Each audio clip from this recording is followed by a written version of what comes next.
Hi everyone எல்லாருக்கும் வணக்கம். தியேட்டர்ஸில் release ஆகிருக்கிற வா வாத்தியாரி படம் எப்போ இருக்குது வாங்க பார்க்கலாம். கேஸ்டிங்கை பொறுத்த வரைக்கும் கார்த்தி, கிருத்தி ஷெட்டி, சத்யராஜ், ராஜ்கிரண் போன்றோர் நடித்திருக்காங்க.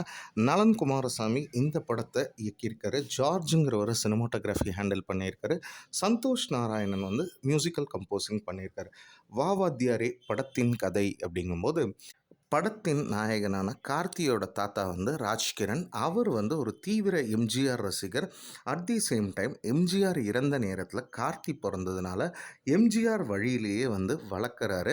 அந்த வழி வந்து சின்ன வயசுலேயே சில சம்பவங்கள்னால கார்த்திக்கு பிடிக்காம தன் தாத்தா முன்னாடி எம்ஜிஆர் மாதிரி, அதாவது நல்லவன் மாதிரி நடிக்கிறது.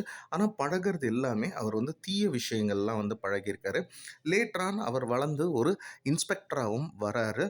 அப்போ வந்து எம்ஜிஆர் மாதிரி நேர்மையான வழியில் நடக்கணும்னு அவங்க தாத்தா சொல்கிறாரு. அதே சமயம் கார்த்திக்கும் தன் தாத்தா பேரில் ஒரு அன்பு இருக்குது, பாசம் இருக்குது, ரொம்ப பாசம் இருக்குது.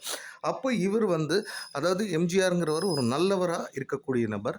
ஆனால் இவர் செய்கிற வேலை எல்லாமே கெட்ட வேலையாக தான் இருக்குது. ஒரு போலீஸுனாலே வந்து பார்த்திங்கன்னா லஞ்சம் வாங்கிறது, எல்லா தீய விஷயங்களுக்கும் துணை போகிற ஒரு நபராக கார்த்தி இருக்கார். ஒரு கட்டத்தில் என்ன ஆகுது அப்படின்னு பார்த்தீங்கன்னா, இவர் இந்த மாதிரி நடக்கிறதுனால இவருக்கு ஒரு சஸ்பென்ஷன், கார்த்திக்கு ஒரு சஸ்பென்ஷன் ஏற்படுது.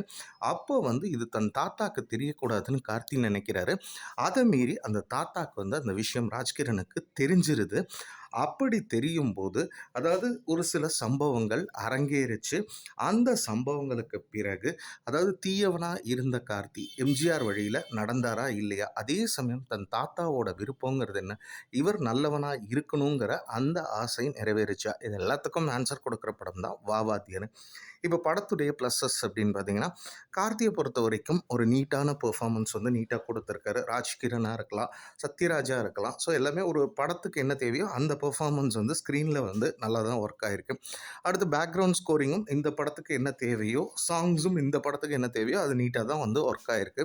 சினிமோட்டோகிராஃபியும் ஆஸ் இந்த படத்துக்கு என்ன தேவையோ அது வந்து நீட்டாக ஒர்க் ஆகிருக்கு. மற்றபடி ஆனந்த்ராஜ் நிறைய பேர் இந்த படத்தில் இருக்காங்க. ஆனந்த்ராஜ்லாம் ஒரு சில இடம் வந்தாலும் நல்லா ஸ்கோர் பண்ணுற ஒரு இடமாக அமையுது. ஸோ இது எல்லாமே இந்த படத்துக்கு வந்து பெரிய ப்ளஸ்ஸாக இருக்குது. மற்றபடி இந்த படத்தில் வேறு என்னெல்லாம் செஞ்சுருந்தா இந்த படம்ங்கிறது இன்னும் பெரிதாக அமைந்திருக்கும் அப்படின்னு பார்த்தீங்கன்னா, அதாவது எம்ஜிஆருங்கிறவர் ஒரு நல்லவர். அப்போ எதிர்த்தாப்புல இருக்கிறவன் ரொம்ப கெட்டவனாக இருக்கணும், ஸ்ட்ராங் பர்சனாக இருக்கணும். அப்படிங்கும்போது வில்லனோட கதாபாத்திரம்ங்கிறது வந்து பெரிய அளவுக்கு எழுதப்படலை. அதனாலேயே நமக்கு ஸ்க்ரீனில் வந்து அது பெரிய ஒர்க் ஆகாத ஒரு விஷயமாக அமையுது. அடுத்தது வந்து பார்த்திங்கன்னா, அதாவது இவர் நல்லவனாக இருக்கணும்னு நினச்சி சில விஷயங்கள் வந்து இவருக்குள்ளேருந்து நடக்கும்போது அதில் வந்து லாஜிக் பிசுறுகள் எக்கச்சக்கமாக இருக்குது. ஒன்று, இந்த கதையை வந்து ஒரு காமெடி ஜானரில் கொண்டு போயிருக்காங்க. இல்லை வந்து ஒரு சமூகத்தில் நடக்கிற சில விஷயங்களை வந்து ஒரு நல்லவனாக தட்டி கேட்குறாரு அப்படிங்கிற மாதிரி 2 ஜானர் உள்ளே விட்ருக்காங்க. ஆனால் படம் முடிஞ்சு வெளியே வரும்போது எந்த ஜானரில் இவங்க எதை சொல்ல வராங்கங்கிறதே வந்து படத்தில் நமக்கு வந்து ஒட்டாத ஒரு விஷயமா இருக்குது. ஏன்னா அந்த அளவுக்கு ஸ்க்ரீன் ப்ளே வந்து பயங்கர லேக் அடிக்குது. ஏன்னா செகண்ட் ஹாஃப் எல்லாம் எப்படா முடியுங்கிற கட்டம் தான் இருக்குது. அதே மாதிரி படத்தில் வந்து ஹீரோயினும் வந்து பார்த்திங்கன்னா பெரிய ஒரு, அதாவது அவங்கள வந்து ஒரு ஒரு கதாபாத்திரமாக சொல்கிறாங்க. அந்த கதாபாத்திரத்துக்கும் ஒரு கரெக்டான ஒரு ரோலோ இல்லை கரெக்டாக வந்து இவங்க வேலை வாங்கியிருக்காங்களான்னா இல்லை அப்படிங்கிறது தான் தெரியுது.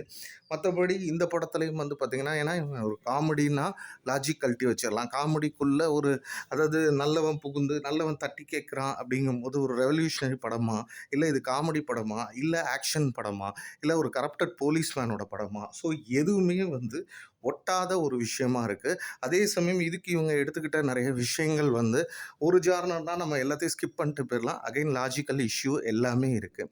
ஸோ இது எல்லாமே தாண்டி வாவாத்தியாரே படம்ங்கிறது எப்படி இருக்குது அப்படின்னு பார்த்தீங்கன்னா, ஒரு ஆவரேஜான படமாகத்தான் இந்த படம்ங்கிறது வந்து முடியுது. ஃபைனலி டு சம்மிட் அப், வாவாத்தியாரேங்கிறது என்னென்னா, ஒரு தாத்தா தன்னோட பேரனை வந்து, அதாவது அவர் எம்ஜிஆர் ரசிகராக இருக்கிறதுனால எம்ஜிஆர் வழியில் தான் அவன் வாழ்க்கை வந்து அமையணும், அவனை ஒரு எம்ஜிஆராகவே அவர் பார்க்குறாரு.